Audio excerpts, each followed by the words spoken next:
www.integralnaked.org.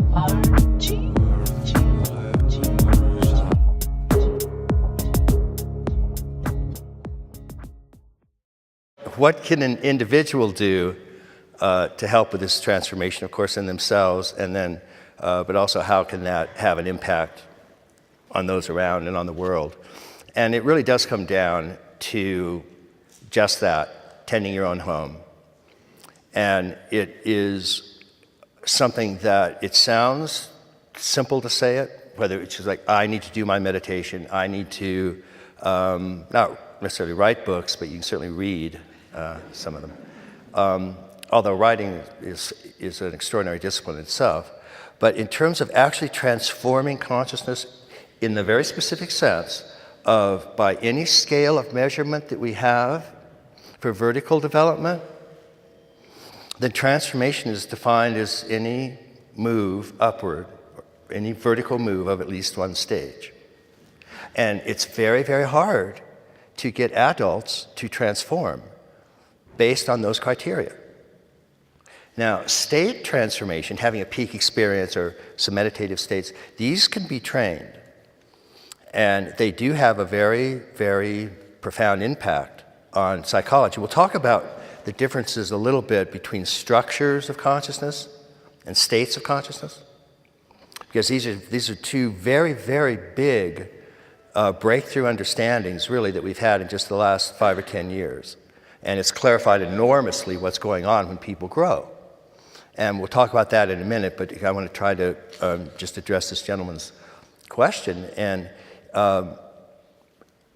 meditation is the only practice to date that's been demonstrated empirically to move people, adults, more than one stage. And it's not to say that other things can't, it's just we don't have any evidence proving that they can.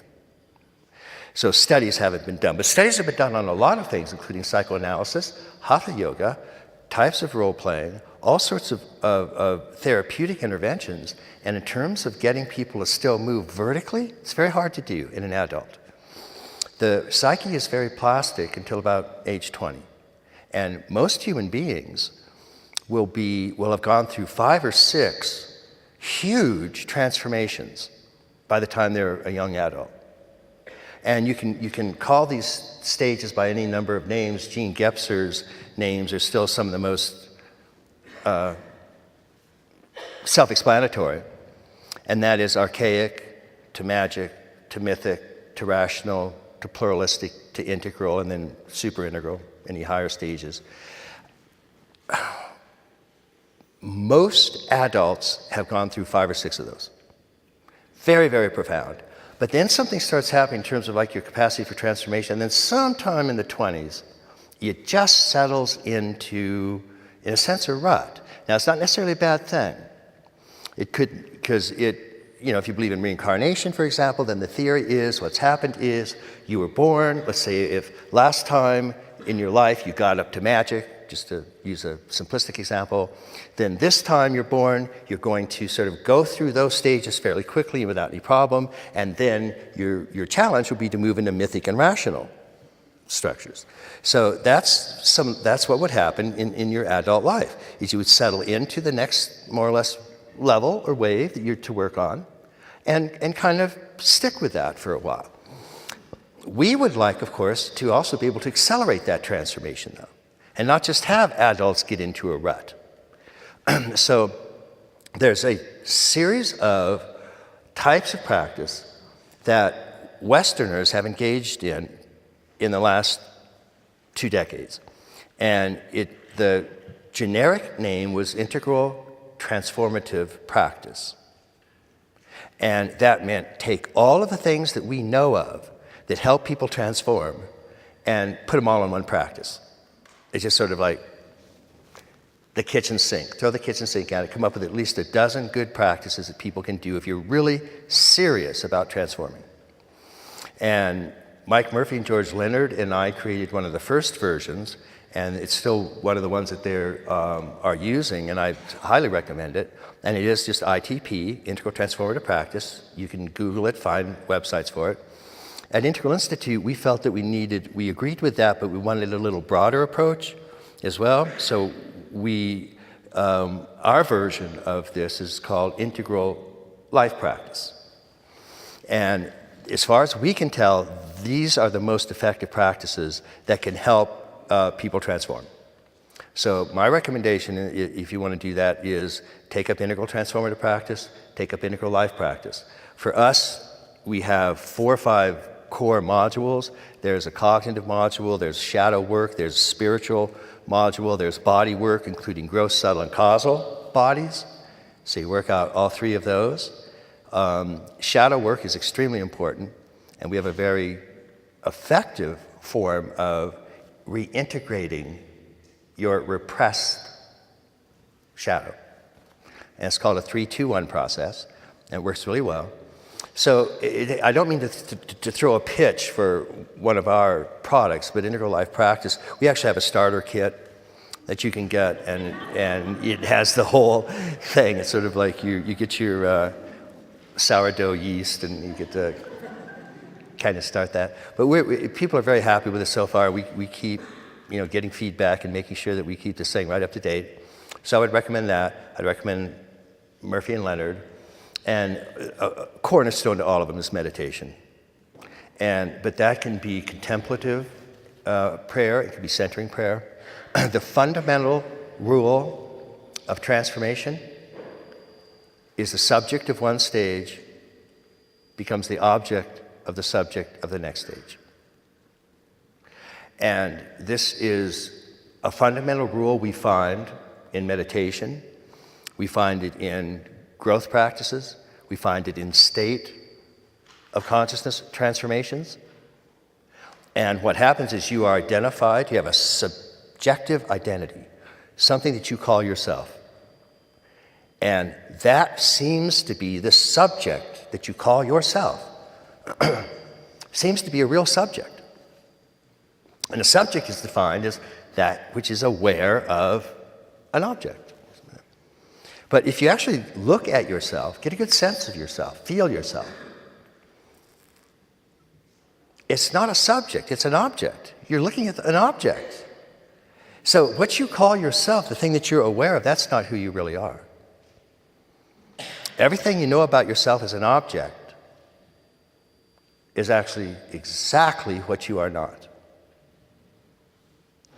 And every time you identify with an object, whether it's your body or your thought or desire, anytime you do that, then you're binding yourself to fragmented, partial phenomena. And the result of that is suffering. So any identification with any finite object, bad news. The good news is there's something actually aware of that self of yours. And Ramana Maharshi, of course, called it the I-I. So when you really look inside, you find, to put it very loosely, you have 2 selves. You have a self that can be seen, and you have the seer. The reason enlightenment is a little bit tricky is because it's so simple. That fundamentally enlightenment is identifying your true self. And the true self is that which is not an object. So as you're sitting there and looking inside, okay, I'm aware of this room. I'm aware of this body, sensations arising in this body. I'm aware of thoughts. Yeah? There's an awareness of all of these. And these things are arising in your field. Now, let one of the things that's arising be your own self, your own sense of, well, this is me. I'm a doctor, lawyer, waitress, painter, poet. That's another object. It's not what you are. But there is something that's aware of that. And that is a pure self. Zen Master Shibayama actually calls it absolute subjectivity, because it can never be made an object. So what happens is you are looking inside and you're going, I have thoughts, but I am not my thoughts. You know this exercise. I have desires, I am not my desires. I have needs, I am not my needs. I am aware of images, I am not those images. So what am I? What's left? Am I the damaged child that I find when I look inside? No, that's an object. I mean, it's nice it's there, but that's not what you are. And so as you push back and back, nete, nete, nete, to this transcendental self, it has different tones and qualities than your empirical self, the self that you can see, the self that you're identified with, and frankly, the self you're defending. We all defend that empirical self. It's a case of colossal mistaken identity. And as Patanjali said, ignorance is the identification of the seer with the instruments of seeing. So we have identified with all of these things that we are not. And so this transcendental self, as you start to rest in that, rest in this witness that is aware of all of these things, you can't see the witness. That's the first mistake people make when they're trying to get in touch with absolute reality, is they think, okay, all I have to do is look in the correct place and I will be able to see my real self. Anything you can see as an object, and it's not your real self. So what happens is you go back saying, I have thoughts, I am not my thoughts. I have desires, I'm not my desires. You don't see something else.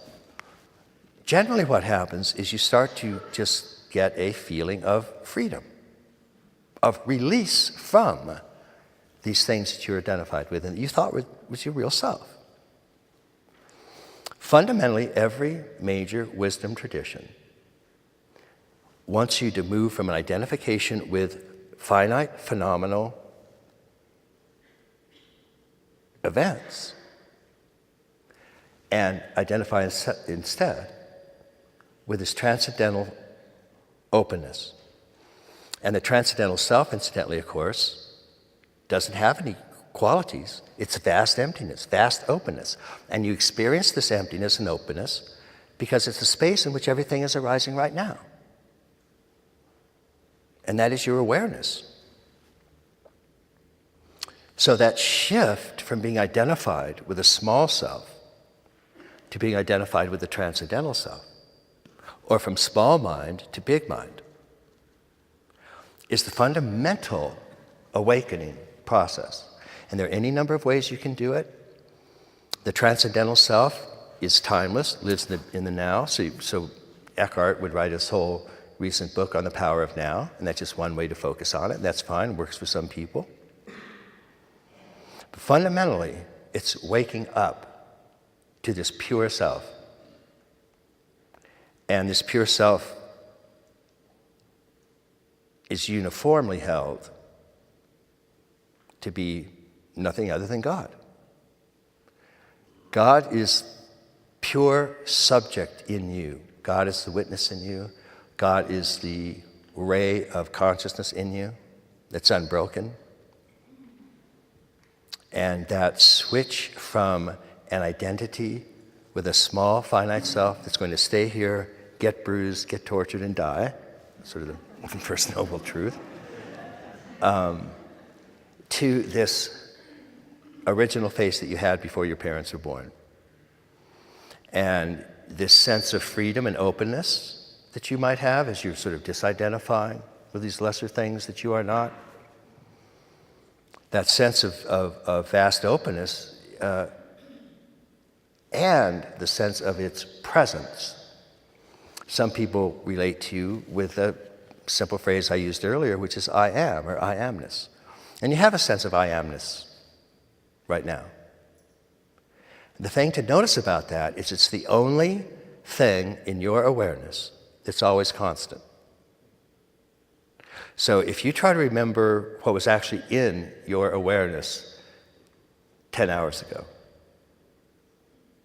You can probably recreate and say, okay, I was there, I saw that, sort of that. But one thing is present now that was present 10 hours ago, and that was a feeling of I amness.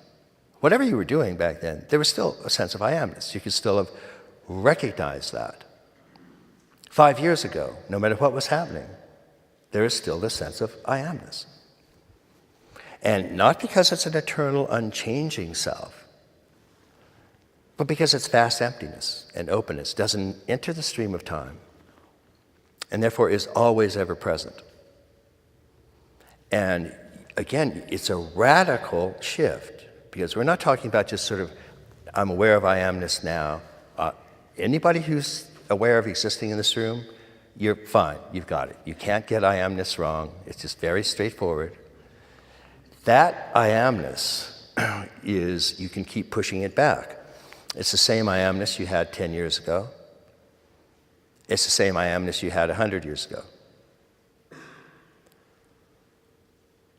Show me the face you had before your parents were born. That's a literal koan. That's not a symbolic thing. There's something in you right now that existed prior to your parents' birth. And it's that sense of I amness. So, 1,000 years ago, same I amness. Before Abraham was, I am. Now, if you can start to feel that, you're getting close. Before the Big Bang, I am. This I amness is pure spirit and is the fundamental creatrix of everything that's arising. And the journey of enlightenment, if you want to put it in a simplified form, is the journey that moves you from your empirical self, anything that you can see or know about yourself, any object, to pure awareness, pure self, your true self, the self that cannot be made an object, but is the space in which all of this is arising. You are listening to www.integralnaked.org.